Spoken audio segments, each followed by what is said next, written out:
What's up, everyone? Welcome back to the Burner Video YouTube channel, and today we're in Middleburg, PA with late model driver Andrew Yoder. Nice to meet you, and thank you for having us. Thanks for coming out. What numbers do you drive? I run the 2 limited, which is my stuff, and like my dad, we all did our own thing for years, and then we got in with Larry Bear here about 3 years ago, and his stuff is all 0. So we run the super motors are 0, all that stuff, and then my limited stuff is my own 2 stuff. How did you get into racing? Is your family big into racing? Yeah, my dad and my uncle raced street stock back in the early 80s, and before that my grandpa and uncle, I gotta remember how all that is, but I know it was like their dad and uncles all kind of did it a little bit, and about the mid 80s they kind of went on their own, got into it and did their own deal with the street stocks deal back down here at Selinsgrove in the mid 80s. So they've been doing it ever since then. And then Jim, which is my dad's brother, that's his boy Dylan, did it, and then after a few years I got into it and started racing the go-kart side, and then now we're in the late model side. So we've been in it for a long time. How long have you been racing? I've been running go-karts in 2007. We kind of dabbled in it here, ran 5 or 6 races, me and my brother. About halfway through the following year he kind of gave up on it and I kind of ran with it, and then after the year after that's when Dad kind of stopped going with Jim as much, and he started running with me, and we were going go-kart tracks locally here, like 2 or 3 of them. And so the track that you mainly go to, is it Selinsgrove? Yeah, especially back in the go-kart days, that was like one of the only ones that was, that too, and we're only 5 minutes from it. So we would run Selinsgrove every Friday, and then on Saturdays when Dad was kind of bouncing back and forth, so Fridays I'd race, and then Saturday he'd go help Jim until I took off, but we'd go run Penn Creek on Saturdays, and then they'd run on Sundays sometimes out of Greenwood. So we ran like 3 or 4 tracks with the go-karts, but like when we kind of started getting into the late model side, nobody ran limited stuff, and we ran either go all the way down to Hagerstown, and then but that time Port Royal started the Econo class. So then that's kind of how we got into late models, because we were almost going to run IMCA mods that Clinton County was running that time. They would run like a hard tire deal. We were actually going to kind of do that, and then we ended up Port did the Econos, and then we got a neighbor down here, Stein Trucking, had an old sports car that we got, and then we redid it and updated it, and that's how I got my start, late models anyways. When you go to these tracks, how far will you go to race, or how far have you been? We've raced pretty much almost all the tracks around here in PA for the most part. Generally it's Selinsgrove, Port, Clinton County is like the main 3, but then we'll go out western Pennsylvania, like Marion Center, Latrobe, Hummingbird, places like that. New York, we've been to Hagerstown multiple times. Bridgeport, New Jersey, we've been down to Winchester, Virginia, so kind of like the tri-state area. We actually went out to Atomic twice now in Ohio to race with them guys. Wow. We ran out there, they had 2-day shows. They're worthwhile to drive 8 hours out there, so we could go out there and hang out for 2 days and have some fun. Now, will you run every single weekend when the season starts? You'll find somewhere to go? As long as there's a race that's pays decent, yeah, we're racing somewhere. Will you go to like Clinton County to try to win for points?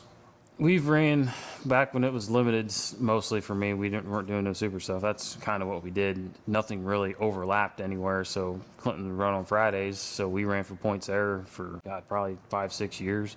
We ran about every race there until the Mason-Dixon series came around in 2017 when we started venturing off more, and that's kind of when we really started to travel and try these other different racetracks. Was that just because that's where the series went, and we thought it was going to be fun, so we followed the series, and everything fell kind of Friday Saturday deals, so it was easy to get to some of these places. But yeah, when it comes down to the racing, we're everywhere. Have you ever taken the super and the limited at the same time?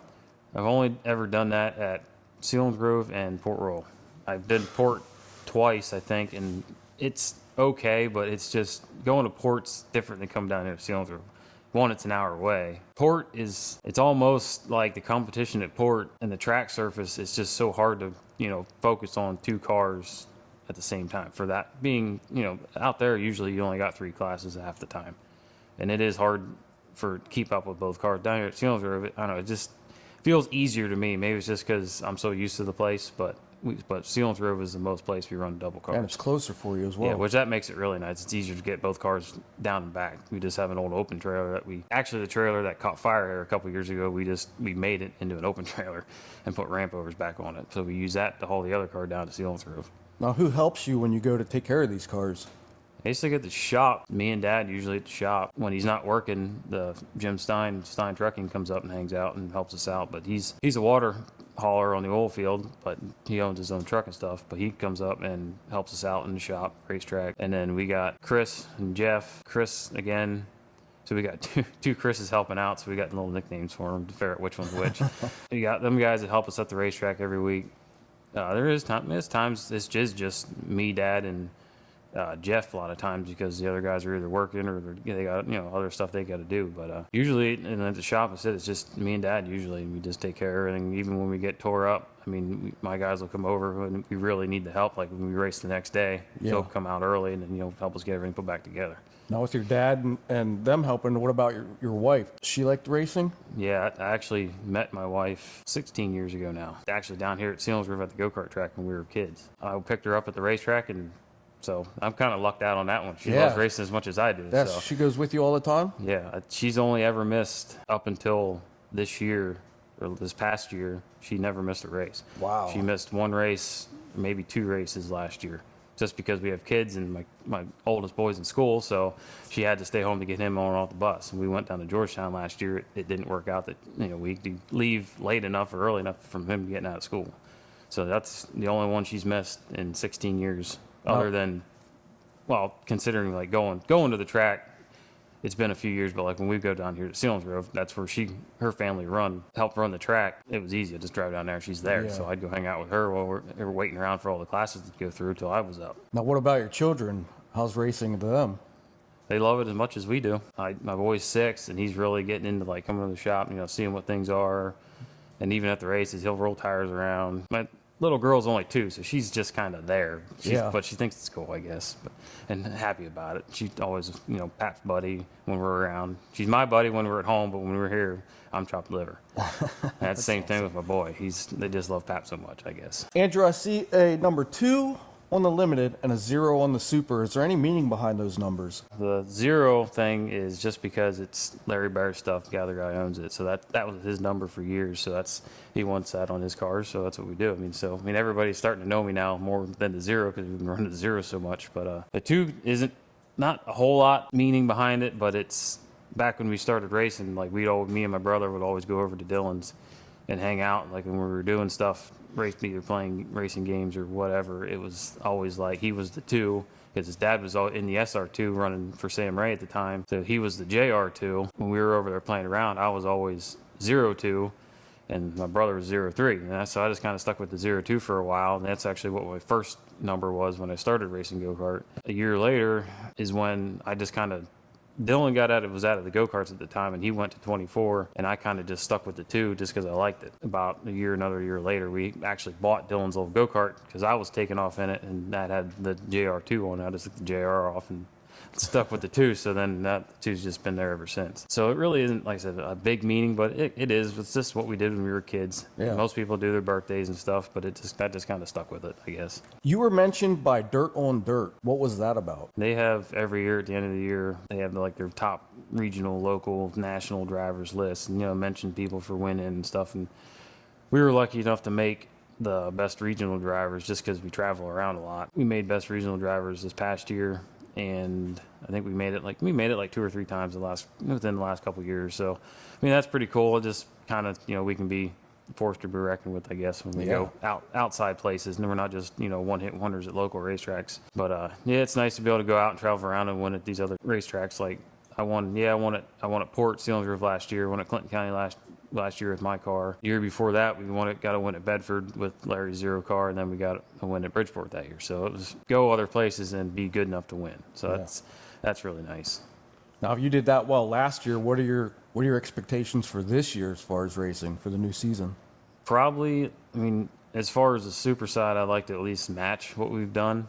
Obviously like to get a couple more, but we finished 4th in points down here at Selinsgrove this year at the super, and if things work out that we kind of continue that this year, stay out there for points, hopefully get a little further up, maybe win the championship. Because I got multiple championships with my limited between Clinton, Port, Selinsgrove, and then we won 2019 Mason-Dixon race series. Be nice to get a championship with the Super once, at least. I'd like to win double features at Selinsgrove when we take both cars down there. I tried like hell this year and just could never win both nights. We came really close one night when I won the Super down here, but just could not make double features. Andrew, we walked in here and we see 3 cars and we see checks all over this wall.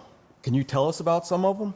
I don't know, probably 20 up there, but most of them were when we ran the Mason-Dixon series. We got, Port, Winchester. Where else did we win Mason-Dixon? That might have been the only place that actually got a Mason-Dixon win. Port, Winchester. We got other special shows, like I got Clash at the County, which is my first ever Super win back in 2017 when I was actually running for Ed Powell. I was running some of his stuff. He kind of is one that got me started into the Super stuff because I really didn't have anything motor wise. I mean, yeah, we had another car at the point. To get into Supers, he actually gave me my first Super opportunity, and we did all right. I mean, we kind of got into it, and then I think about the 3rd year is when we got a better car and the good motor. Be pretty decent that year, and then we ended up at the end of the year, like our last race at Clinton County, they had 5,000 to win race, and we were fortunate to qualify good, start up front, and win it. So that was probably one of my best wins because we raced against 50 cars of pretty much everybody at the time because Dan Stone was there and Dylan and Jim and a lot of other guys that came up for just because it paid so good. So, I mean, beat 50 cars, that was pretty cool. All of the ones I got in 2019 were all from Mason-Dixon, except for the one we won the Butch Renninger race at Port Royal in the Limited. We actually won it in 2015 with the 355 Econo stuff at Port Royal. So I got to win it twice. Now we got to win it with the Super side of things. So that would be nice. Get, all 3 that I ever raced in. So all them checks, I mean, we got Cumberland out of Big Diamond, Lincoln, a couple big wins at Clinton County that they did a special show for us. All my championship trophies from the late models on the wall. Some plaques and some pictures guys give me, but, Mason-Dixon stuff is probably my favorite stuff up there just because that was so much fun doing that. I mean, it gave the little guy a chance to feel like a Lucas Oil driver, I guess, because we're traveling around all these places. You show up and people are like, oh yeah, the series driver, they're going to win up front, kind of like all the Lucas does now. Always the series guys are always up front. And for the most part in 2019, we were always top 5, top 10, got a bunch of wins. So like, as far as the Mason-Dixon checks, Winchester's probably the coolest one with them just because I never raced down there that much and we got to go down there. We had a rain out earlier in the year and then had a makeup feature we had to come back for. They gave us a whole nother show. So I re-raced the makeup feature and I started like 20th and got up to like 5th. And then we had a whole other show and I qualified a lot better. We started up front and were able to lead the last half of the race and get my first win at Winchester. But we haven't been back since. So we're probably going to end that on a high note. I don't know when we'll ever get to go back there, but we'll see. Who sponsors the Super and who sponsors the Limited? Are they different people since someone else owns this car? He has some of his own guys that help him out, I think, a little bit. But as far as like on the car, all the sponsors are my stuff that I've kind of brought over from what I've been picking up. One that's on the car this year that is the Creekside Auto Sales, as he owns a car lot down there in Dover where he's from. But I can't thank him enough for the opportunity to drive the car. Him and Creekside Auto Sales and his wife Bonnie, and then like all my sponsors that helped me throughout the years. Like I've had Stein Trucking's been in the car from day one. Him and my dad, which is my dad and Jim Stein, they're just Stein Trucking. He's probably the only 2 reasons that I'm in the late models. I definitely wouldn't be where I'm at with either of them. Those 2, just the people that helped us out. Everybody else, as far as Smitty's Tree Service, came on board a couple years ago. He's a great guy. Strauss Electric, Windview Truck and Trailer, Ritz Trans, Chris from Ritz Trans. They do like a mobile home hauling. They have a bunch of trucks that, they'll haul all over the place. Stein Trucking, Strauss Electric, Creekside Auto Sales, Smitty's Tree Service, Windview Truck and Trailer, and Ritz Trans, Rocket Cars, Hoosier Tire, like everybody that helps. And I got guys that, just locally that, help us out throughout the year, whether product or whatever, that just don't want nothing on the car just because, how it is. Like they'll sponsor the car, then maybe they'll get hounded by 100 other people. They just don't like to do that, which, I mean, the sponsorship, it's, some of these guys think, they're gonna get millions of dollars out of a sponsorship helping somebody out, but I mean it does help, but I mean the reality of it, a sponsorship on a local guy especially is more you just want to help them out. You know, they might get a couple business guys here and there when they ask about it, but I mean, the reality of it, they don't get millions of dollars of advertisement. But we do have a Facebook page. We always mention them and stuff. And the good thing is, like, you know, we're noticed enough that we get put out on other different sites and stuff that they see the cars, more people see it, and you know, they do get a little bit more exposure. So it is nice to be a more well-known side of things. More, like I said, just more for being help, and it's, you know, all the guys in the car understand that, and or they love racing, and that's a lot of it too. Now, where would someone go to follow you?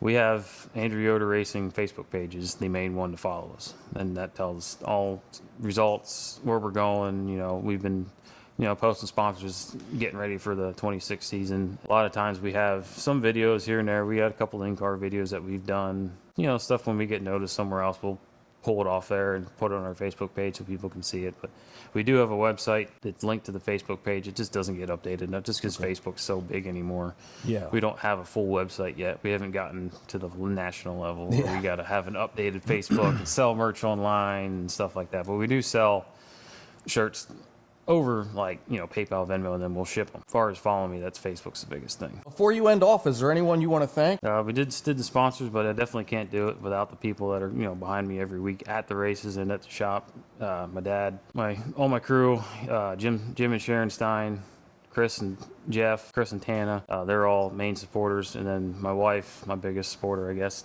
my kids. I mean, yeah, we got guys that work on the car, but then you got the guys that, you know, just there for support. And like, my wife runs my Facebook page, so everybody that messages the page, you're messaging my wife. A lot of times she'll talk to me about it, but usually she's the one that's messing with it because she's always and she knows more about that than I do. But can't do it without all them guys enough, and you know, just everybody else that helps me and all my sponsors, and look forward to the rest of the year. With that being said, Andrew, we really appreciate you having us out. And we wanted to let everyone know that there's going to be a part 2 to this video where Andrew's going to dive deep into what's different about these cars. Stay tuned for the next video where Andrew breaks down what is the difference between a super late model and a limited late model. Please like, subscribe, comment down below, and we'll see you on the next one. Built for horsepower, filmed full throttle.